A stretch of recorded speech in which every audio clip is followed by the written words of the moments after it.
Bonjour à tous. Au sommaire de l'actualité ce vendredi, les sinistrés du site de Farsha-Milésie font face aux aléas climatiques en cette saison pluvieuse. Installés dans des conditions précaires dans la forêt claire de Farsha, ils lancent un cri de détresse.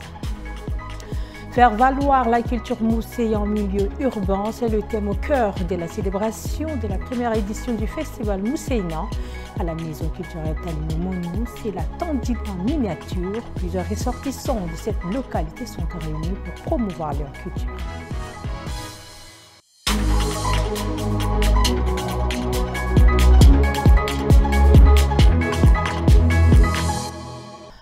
Bienvenue à tous. 2000 jeunes Tchadiens seront formés d'ici le mois d'août sur l'intelligence artificielle pour une adaptation numérique. Une initiative du ministère de Télécommunications. Cette formation est un tremplin pour ces jeunes de connaître les métiers d'avenir. Un reportage d'un Diekorodom Armel, Mboyem Krios. Le pays se tourne vers l'avenir numérique. Du 4 au 14 août prochain, une formation gratuite en intelligence artificielle sera offerte à 2000 jeunes âgés de 15 à 35 ans. Objectif, renforcer les compétences digitales, créer des opportunités professionnelles et faire émerger une nouvelle génération d'acteurs technologiques. Plus qu'une simple initiation, cette formation veut faire du Tchad un pôle numérique régional.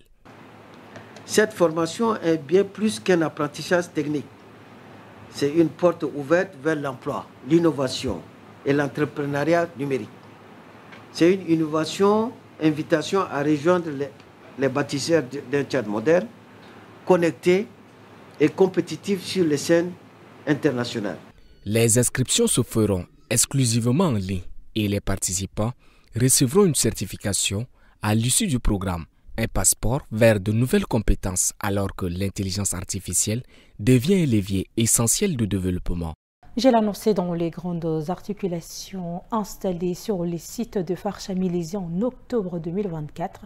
Les sinistrés de la forêt de Farsha s'apprêtent à faire face à une saison pluvieuse difficile. Face aux intempéries, leur abri de fortune n'assure guère leur protection. Rendez-vous avec des victimes qui ont perdu biens et moyens de subsistance et pour lesquels la pluie est une menace. Des tentes abîmées par le soleil, des morceaux de tissus drapés les uns sur les autres. Voici ce qui reste d'abri aux sinistrés de la forêt du Farsha.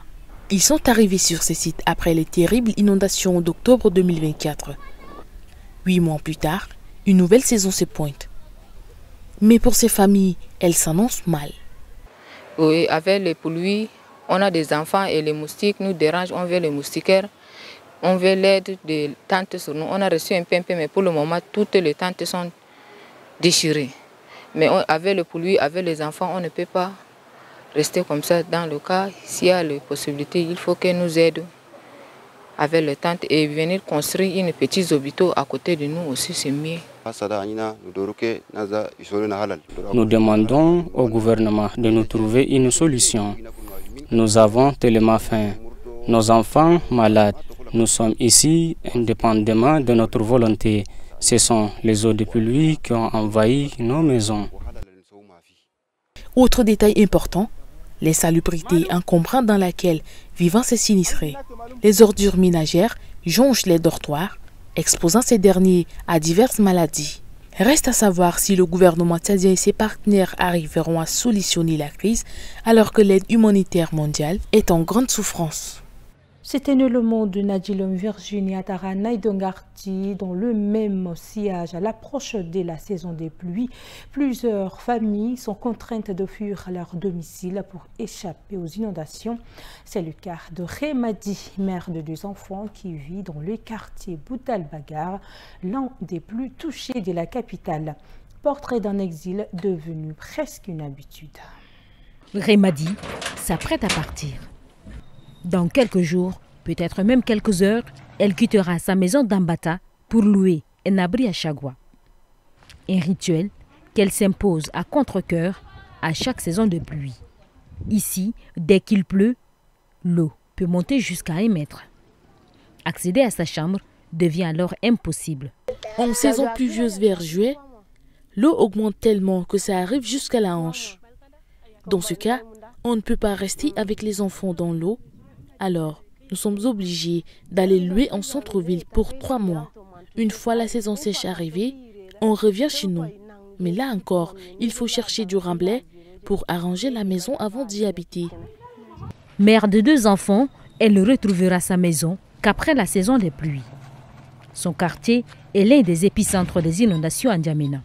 Guinaoundoum Santia en culture, les ressortissants de la Tandilé se sont réunis ce 10 juillet à l'espace Talino Manou pour lancer la première édition du festival Mousseina, un événement qui promeut la culture mousseï en milieu urbain. Une initiative saluée par de nombreux membres de la communauté. Reportage Gambi Daniel Bonaventure à Lombay.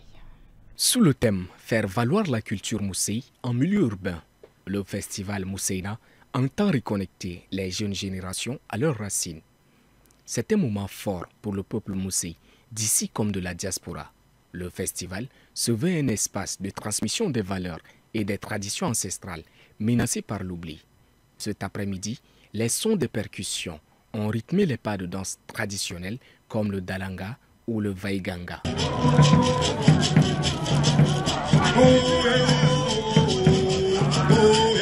En marge des spectacles, des objets d'art seront exposés durant les 3 jours de festivités. Pour les organisateurs, il s'agit aussi de redonner à la culture mousseï toute sa place dans l'espace public. Chers festivaliers, vous comprendrez avec aisance que les mots nous manquent pour décrire l'événement qui va se produire en 3 jours. C'est pourquoi j'invite chaque mousseï, de N'Djamena en particulier, à s'approprier cette richesse et à la diffuser en invitant chaque jour au festival au moins 2 amis à venir découvrir notre culture. Le ministère de la Culture promet de soutenir ce type d'initiative pour préserver le riche patrimoine tchadien. Aujourd'hui, toutes les célébrations qui sont organisées ici à l'espace culturel Talino Manou, c'est pour nous, en tant que ministère du développement touristique, de la culture et de l'artisanat, c'est une forme de restaurer, de conserver les patrimoines culturels immatériels. Et nous avons l'obligation de conserver ces riches diversités qui regorgent notre pays. Au programme, des panels, des spectacles vivants, des expositions. Une visite des stands a clôturé cette première journée du festival. Hors de nos frontières à présent, retrouvons Jocelyne Alatarm pour les informations internationales. Le rapprochement entre Ankara et les autorités de l'Est libyen avance à grands pas. La page du passé tendue entre les 2 parties est désormais tournée. Ankara, qui soutenait militairement les milices de Tripoli contre l'offensive du maréchal Haftar en 2019, place maintenant ses intérêts économiques dans l'Est de la Libye comme une priorité absolue. Cela implique aussi une coopération politique et militaire en plus de l'économie. La Turquie voudrait devenir un acteur majeur à l'Est libyen comme elle l'est à l'Ouest. Le clan Haftar, lui, donne son feu vert malgré l'opposition de la Grèce et de l'Égypte. Depuis la visite effectuée par Saddam Haftar, chef des forces terrestres de l'armée nationale libyenne dirigée par son père à Ankara en avril dernier, une nouvelle phase de relation entre les 2 parties s'est ouverte. Elle se veut pragmatique et basée d'abord sur un rapport de gagnant-gagnant. Ce jeudi, suite à l'expulsion de son ministre de l'Intérieur de l'Est libyen, la Grèce annonce suspendre pour 3 mois l'examen de demandes d'asile des migrants venant principalement de l'Est libyen et dont le nombre a fortement augmenté depuis le début de l'année. Tous les migrants seront désormais arrêtés et détenus, a annoncé jeudi le Premier ministre grec. Depuis plusieurs mois, la RDC fait face à une épidémie de choléra. Plus de 33 000 cas ont déjà été recensés dans plusieurs provinces du pays depuis le début de l'année, avec plus de 700 décès.